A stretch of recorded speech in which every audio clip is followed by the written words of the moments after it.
Assalamualaikum warahmatullahi wabarakatuh. Rahayu, rahayu, rahayu. Selamat malam, sugeng dalu, para sedulurku. Alhamdulillah diberi kesempatan lagi kita bisa bertemu ya. Dan kali ini saya tidak melakukan rutinitas pekerjaan karena ini waktunya kan sudah malam. Kebetulan ini tadi saya mau tidur tapi belum bisa tidur. Jadi saya pengen ngoceh-ngoceh bercerita. Anggap saja ini dongeng sebelum tidur ya. Oke, lanjut. Saya ingin bercerita bagaimana saya datang pertama kali di Hong Kong hingga saat ini.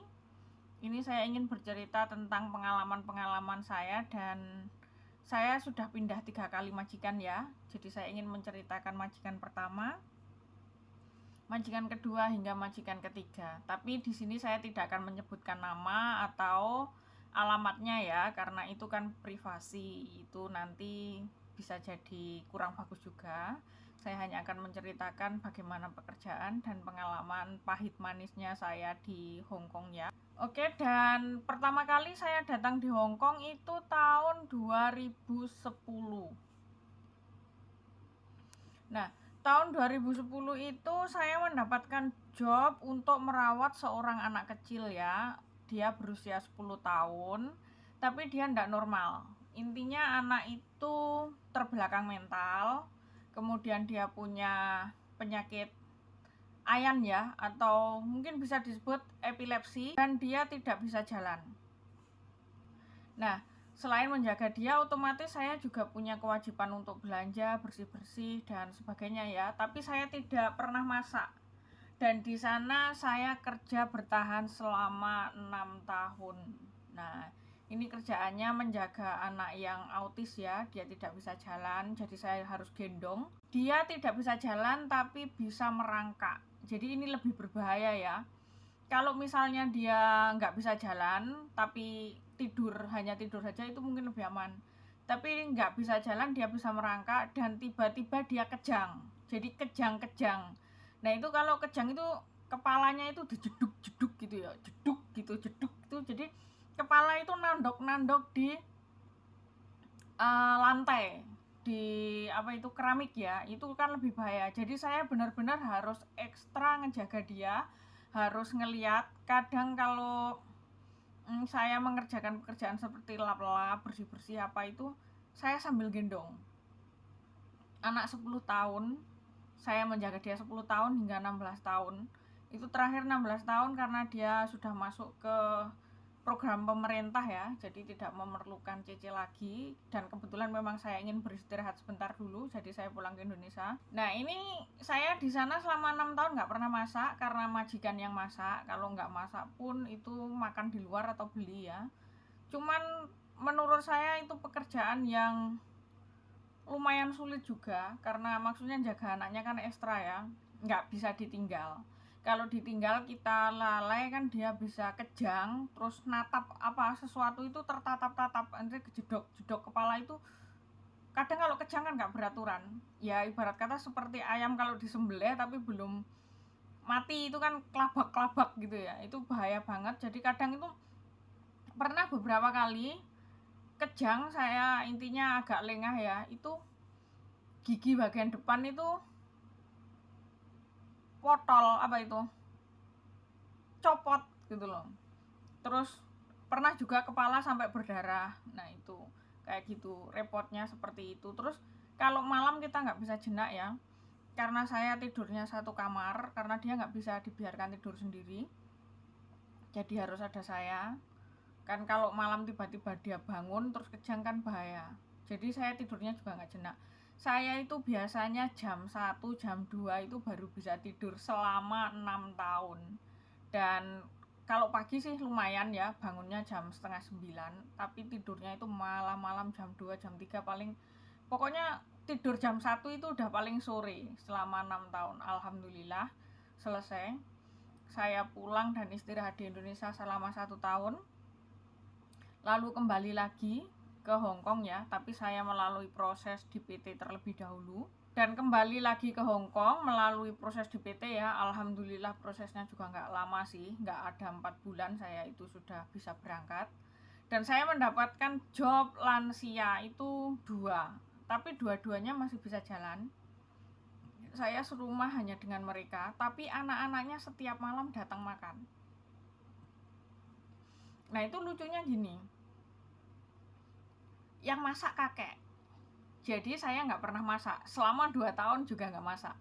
Majikan pertama 6 tahun saya nggak pernah masak, majikan kedua 2 tahun nggak pernah masak. Saya hanya bertahan 2 tahun. Kenapa? Saya nggak pernah masak. Kalau belanja saya hanya ngikutin di belakang bahwa belanjaannya yang milih mereka, yang bayar mereka. Setelah pulang di rumah saya hanya beresin, kemudian cuci-cuci ya, maksudnya mau masak apa dicuci, disiapkan. Begitu waktu masaknya, misal katakan mau ngoseng ya itu ya kakeknya, mau ngetim ya kakeknya, apapun itu kakek. Makan saya itu diambilkan terlebih dahulu, jadi saya nggak boleh ambil makan sendiri. Dan ngambilnya itu cuma setengah mangkok kecil, intinya nggak layak lah ya. Sarapan saya kalau pagi itu 1 roti yang apa itu nggak ada rasanya itu loh, seperti KMB pau tapi nggak ada isinya, itu 1. Kalau siang nasi setengah mangkok, ceker ayam 2, kemudian joysam 3 lonjor. Dan itu saya alami, saya jalani selama 2 tahun. Pokoknya saya super ngempet. Job saya itu jam 4 pagi harus bangun. Jam 4 pagi bangun, saya lap-lap perabotan, semua perabotan harus dilap. Dan itu dilihat ngelapnya, ditunggu sama Simbah Kakung. Saya dilihat, setelah lap-lap beres, semua bersih, jam setengah 6 pagi turun jalan-jalan di taman. Setelah jalan-jalan di taman, pergi ke toko roti, beli roti. Saya dibelikan yang itu tadi buat sarapan ya, roti yang gak ada rasanya itu 1, yang lainnya itu buat mereka. Siang makannya nasi setengah mangkok, 2 buah ceker, 3 lonjor sawi. Saya sampai pernah fobia sama namanya ceker ayam. Selama di situ kalau nggak salah pokoknya belum sampai 1 tahun saya itu kalau lihat ceker ayam sudah mau muntah. Karena setiap siang saya dikasih ceker ayam. Bau ceker, lihat ceker ayam itu sudah mau muntah. Tapi mereka nggak peduli. Jadi saat saya diambilkan dan saya diem, agak menjauh. Begitu sudah diambilkan, ditaruh di tempat makan saya ubet-ubet, saya blebet pakai tisu, saya simpen, saya sembunyikan. Besok pagi kalau jalan ke taman, saya lempar ke tong sampah. Dan kalau saya libur, itu saya beli makanan juga saya umpetin, saya simpen buat pengganti jatah makan saya. Karena saya sudah nggak kuat makan ceker, saya fobia, saya takut, saya blenger, mau muntah. Pengalaman kerja yang sangat-sangat menurut saya wah super. Saya itu nggak tahan, cuma saya nggak mau ada masalah, saya prinsipnya nggak mau break kontrak. Dan kalau bisa jangan sampai saya juga di interminate. Intinya saya kerja harus bersih, nama saya baik, nggak ada coretan apapun. Akhirnya dapat 1,5 tahun saya pergi ke agent. Kebetulan punya kenalan temen, punya agentnya baik juga. Kemudian saya dikenalkan, saya bilang saya mau cari majikan, tapi kontrak saya masih kurang 6 bulan. Jadi kurang setengah tahun saya sudah cari majikan ya. Kebetulan langsung ada ini, anaknya Simbah yang saya rawat sekarang. Itu dia pengen ketemu saya, kemudian sebelum ketemu itu ngobrol-ngobrol telepon, ditanya seperti apa kegiatan saya, kerja saya, dan pengalaman dan sebagainya. Saya disuruh datang ke rumah ini. Waktu itu disuruh datang ke rumah ini, saya diinterview, kemudian dikenalkan sama Simbah ini, sama kakek sama nenek. Waktu itu Simbah Putri masih bisa jalan, pakai tongkat jalan ya, masih bisa jalan. Kemudian si menantunya Simbah ini bilang cocok ke saya, suka sama saya. Lalu dia memberikan waktu ke saya untuk berpikir mau atau enggak. Sayanya langsung oke. Saya mau kerja, tapi saya masih punya kontrak kurang 6 bulan. kalau saya mau kerja, apakah mereka mau nunggu saya. Dan ternyata mereka mau nunggu saya. Jadi mereka nungguin saya itu setengah tahun. Anak-anaknya Simbah ini nungguin saya setengah tahun. Akhirnya oke. Itu saya kurang 2 bulan, saya langsung tanda tangan kontrak. Oke.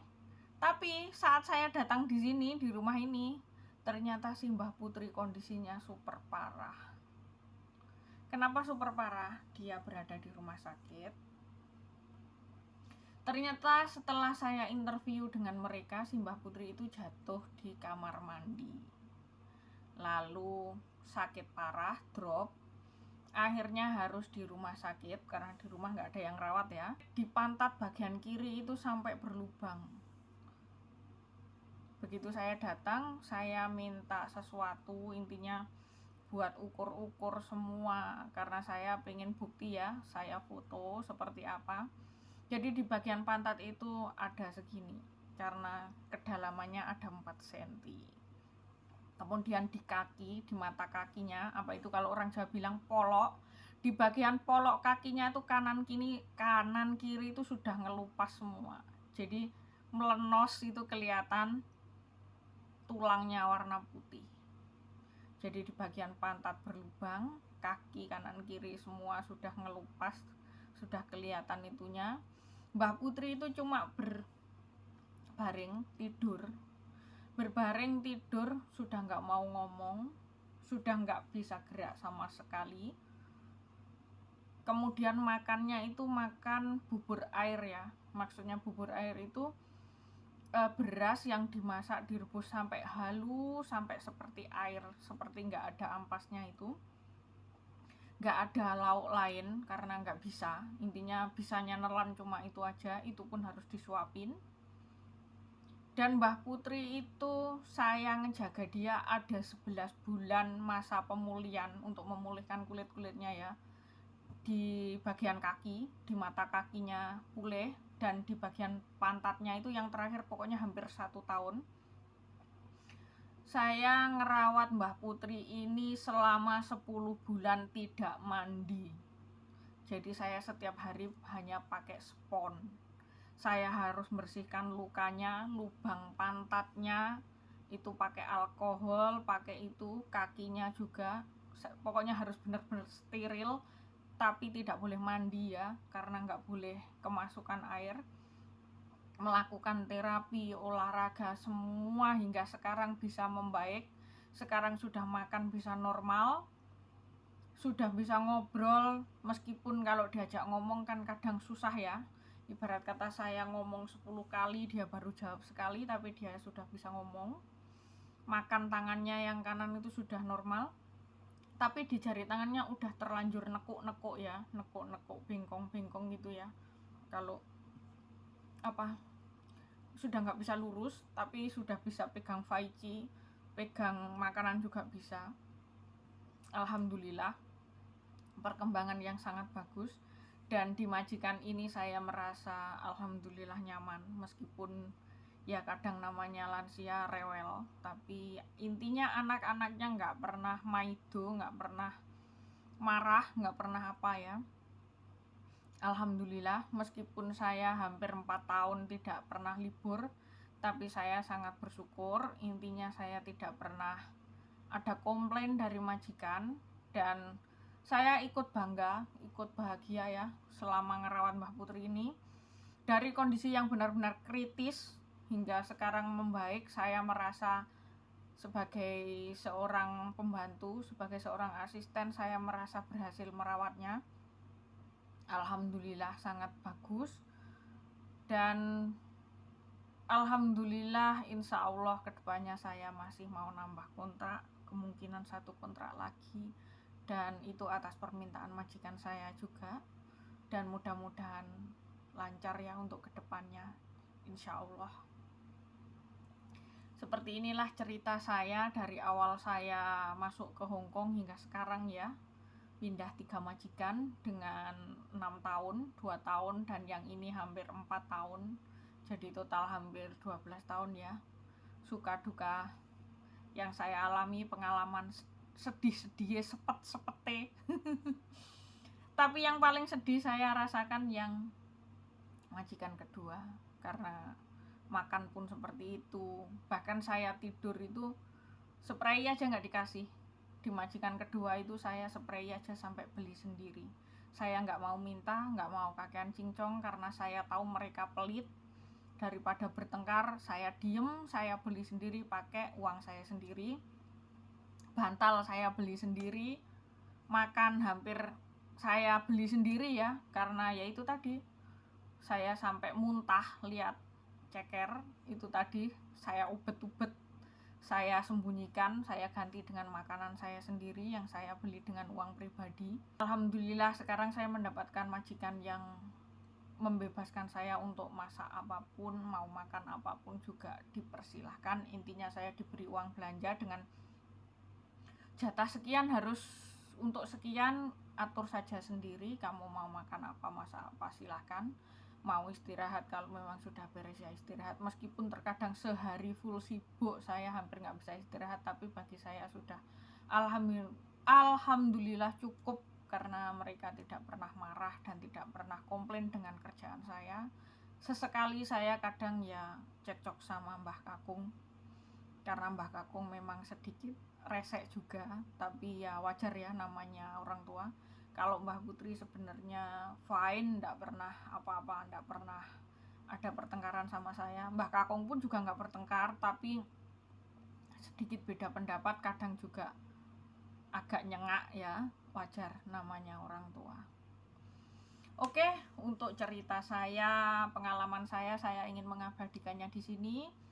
Pengalaman saya selama 12 tahun ini saya abadikan di YouTube ini. Mungkin suatu saat bisa dilihat kembali untuk mengenang cerita-cerita selama saya di sini.